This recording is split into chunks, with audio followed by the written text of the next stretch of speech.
And so I set up a fibre optic company called Community Fibre. He's been building broadband across London for the last 10 years and is now the largest full-fibre broadband network in London. Hello and welcome back to the Value of Vulnerability podcast. Today I've got a very special guest, someone who knows me probably better than anybody else in the world. So I welcome you all to my twin brother, Tim. Hello, Tim. Hello. How are you? I'm good. That's weird, isn't it? Right. So my first question to you is, think if you were posting on Facebook a 5-minute clip of your life, just give me a summary of your life in 5 minutes. So far. Right. Okay. Well, I was born in Mayday Hospital. Oh, same place as me. Yes, indeed. Just 8 minutes before you, Indeed. Fact. Yeah. And we grew up together in South Croydon for a good 18 years. And then we actually both went to the same university in Bournemouth. I didn't do so well in my A-levels. And so I did worse in my O-levels. you did worse in your O-levels. But we swapped over courses. So I did the GCSEs, sorry. 3-year course. Yeah, whatever those are. 3-year course, and you did the 4-year course. So we were then at university together for a bit. I then sort of give the 5-minute version, went into IT, got involved in call centers in the 1990s, did MBA in the late 90s with the Open University, which was very good. And from that, thought I'd try go in the public sector and work for Westminster City Council for a bit as their head of change. That was a frustrating period of my career. And then after that, decided we needed new broadband in London. And so I set up a fibre optic company called Community Fibre. He's been building broadband across London for the last 10 years and is now the largest full-fibre broadband network in London. So that brings us up to date, I think. Excellent. The trouble is when you're talking to me, I just constantly want to correct you. I'm thinking you didn't mention direct line at all. No, that was the call center. I mentioned call centers. Right. And I thought you were talking about your persistence then. Well, I did it at university, so I did it at direct line. Anyway, okay, that's fine. So, but you did set something up. Well, I was at direct line. You're quite right. While I was at direct line, I also set up a telephone company. I realised that if they set up their own telephone company, then bizarrely, because of the telecommunications regulations, they can make money on each telephone call they received, and they were receiving a lot of telephone calls. So went to the directors there and said it'd be a good idea for them to set up their own telephone company. And to my surprise, they said, go on then. So I did that in my, that was around 2000. So you've always been quite entrepreneurial, would you say? I'd like to think so. You're always looking for opportunities. Yeah, okay. Normally out of adversity. And you couldn't then find that in local government? Tricky in local government. I mean, to be fair, the time I was in local government was during the credit crunch. And so it was all quite a lot about saving money and austerity at the time. And so the head of transformation, or whatever I was called in local government, mainly meant cutting budgets and cutting posts across the council. But you did try to set up some sort of private enterprise there, didn't you? We set up a trading company. I was involved in setting up the trading company for Westminster Council, which has gone on to be a reasonably profitable, it still exists, reasonably profitable company, mainly trades their communications services. And yes, always looking for the opportunities. Okay, brilliant.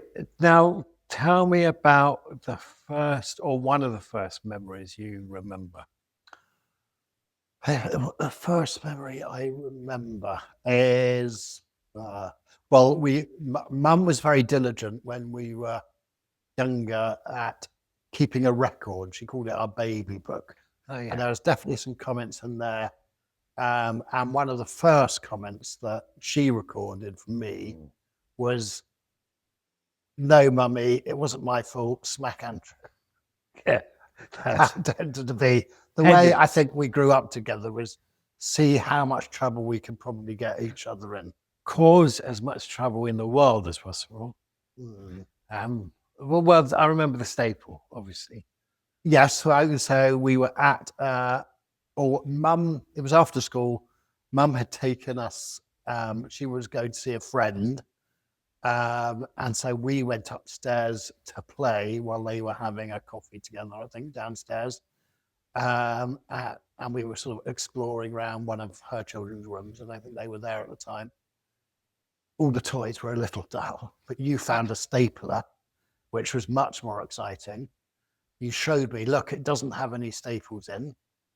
So I said, okay, prove it to me. Staple, put it up to your ear and staple your ear.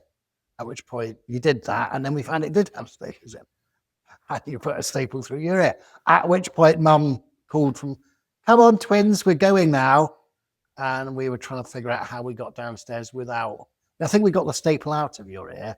We did, but it was still bleeding quite Yeah. a lot. We were trying to figure out how we got downstairs through Mum's friend's hallway without too much blood escaping into the hallway. Yeah. Any other? That's really my memory, isn't it? So, any other memories that you've got? Because yes, the book, but books sort of generate memories. Do you know what I mean? So, can you think of early memory of us.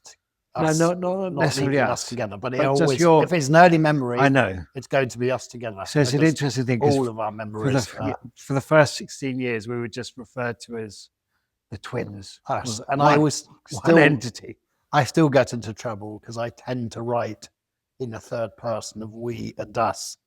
And people often criticize me as, why do you always refer to we? Well, that's because when I was growing up, we always were we. And therefore, I'm just trying to think back other early memories. Possibly in the garden in our parents' house, and a nice big climbing frame in the garden. And there was a sort of a rather overgrown area at the back that we used to, I think, refer to as the jungle. Yeah, that's right. And the climbing frame used to quite often be either the TARDIS or the Starship Enterprise, I think. And it would land somewhere and we'd go exploring in the jungle. Strange new world. That's right. Yeah. Which was actually the same world as we'd been on every time. Yeah. But we were quite imaginative in our play and our storytelling. We were. Yeah. With our trusted dog, Sandy. Yeah. And okay, so that memory particularly, what is it tied to emotion at all, do you think? Or I think that those particular memories tied to a certain amount of joy, enthusiasm. I mean, I always seem to remember it was a lovely sunny day. I'm sure it wasn't. I'm sure sometimes it was raining and it was miserable, but I remember. We've arrived on the rainy planet. That's right. I remember it always being quite a fun, joyful time, reasonably carefree, not too many things to worry about, apart from the staple in the ear, of course. That was never worrying. Yeah. It's all right, my ear recovered. It did. Okay. And then moving on, thinking about some of your happiest memories through your life. So 2 or 3 of your happiest memories, and this is your whole life. So yeah. So, well, I mean, though I think those childhood days were quite enjoyable, and you know, there was a general happiness that went through those. Obviously, getting married to my wife, Christelle, was a big and happy event back in 1995. And what are the particular memories you have of that day? So I would say it was in France. So it was quite an adventure getting everybody across to France. Je parle mal français. And Andy, you did a very good speech in French. Your memory of the day will be very vivid because you didn't consume very much alcohol at all. Because the speeches weren't until midnight, and you said you weren't going to drink anything. until you've done your speech in French. Through this And you don't mistake. speak French No. very well, although you did do very well that day. And but the memories I very much have is one, getting everyone over there. I think everyone being there, as their reason for being there was to celebrate Crystal and I. It's probably the first party that we'd had where everyone was sort of there because of you. So there's always a nice feeling about that you realise I do have, quite a lot of friends that care. Yeah. And yeah, generally we had a really good time, a really good party, and which went on very late into the night. I seem to remember. I don't think Crystal and I, got back to our hotel room until about 3 o'clock in the morning. So we were both quite tired by then. And so that was a very happy time of my life. And then a couple of years after that, we had our first daughter, Lucy. A very significant, happy time in my life. And then 2 years after that, Claire came along, and they, birth children, bringing a new person into the world. They're very cute. They cry quite a lot, but they're still very cute. And unfortunately, they've both grown up to be very good, outstanding members of their community. So They are very different, though we were discussing the other day. Quite different to one another, but but in their own way. Yes. But amazing. Yeah, both of them amazing. Okay, so can you think of another happy memory at all? Just one more? I think, let me think. I think my sort of MBA graduation was quite a happy time as well. That was an achievement, and you felt... That was something I'd always felt, because I hadn't done so well in my A-levels, never got a degree at university.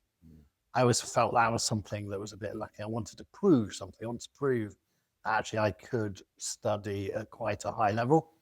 So doing a master's with the Open University also taught me quite a lot about how to read and study a text properly, and broadened my mind and thinking, and got me into looking at public sector work, which again, so I think that was quite an achievement in my life. Yeah, brilliant. And then thinking about, say, 2 or 3 key challenges you faced in your life. Yeah, so I think there was a time at school. There was a period at school that was quite challenging. I was sort of being mildly bullied a little bit in what years was that? 2 and 3. So when I initially went to school, they gave me a scholarship, which you find... Oh, this is the second. So 2 or 3, you mean secondary? Secondary school, sorry. Yeah. So whatever that is now, so year 8 and 9. Yeah. I think I got a scholarship to the school, which you've always resented quite a lot, because I didn't. It turns out years later that our exam results were pretty similar. No, mine were better. Well, I think the purpose of the school, the real deal that they were giving mum and dad, is they could buy one, get one free, effectively, it was the offer. Yeah. It just so happened that they put me in the top set, which I only managed then to survive for 1 year. And what was unfortunate about that experience is they never told me when I got to school the first day of the second year that I was being moved down a stream. So that was quite a shocking time turning up. And then I struggled to fit in a bit because I'd changed with my friend group. Yeah. And there was a bit of sort of, I would say, bullying around then. Because you've gone from the Swati stream as well to the clever stream down to not the bottom stream that you were in. I was in the bottom, yeah. But the middle stream. Yeah, I know. So yes. So there's a common theme there, isn't there? Because you say, one of your happiest moments was the Open University degree, and yet that was, again, you were put in a stream that was probably too stressful, too pushy. yeah, and then but then you'd been devalued. Yeah. So I think you always have these little, how can I say them, ties that sort of get written earlier on in your life. And often you have to go back and revisit those later on in your life. And I call it snip that bit of elastic that's sort of holding you back. Some script you've told yourself earlier on in your life that isn't actually that helpful. And you have to sort of revisit that, realize it's actually not that logical, and that then helps you move forward through your life. I want to stop there simply because I want to come back and explore that a bit in a minute. So another couple of key challenges. So I mean, it's not a key moment, but obviously as we were growing up together, you being disabled was a reason. I never saw it as a challenge in particular. It was more the attitude of other people towards you I found quite challenging and quite frustrating. Some people were fine, but the public in general, if they see something that's doesn't quite fit their standard view of the world, they always either say something stupid or something silly or sometimes something nasty. And that's always frustrating. I don't know if you remember this. I remember sitting in the Union, which was a pub we went to, or my mum and dad went to, in Devon, and we were in the games room, which was out the back, and we were playing the video games, it was that sort of area, and this guy came up and said, "Oh, you've got a club foot." And I said, "Well, no, I haven't really."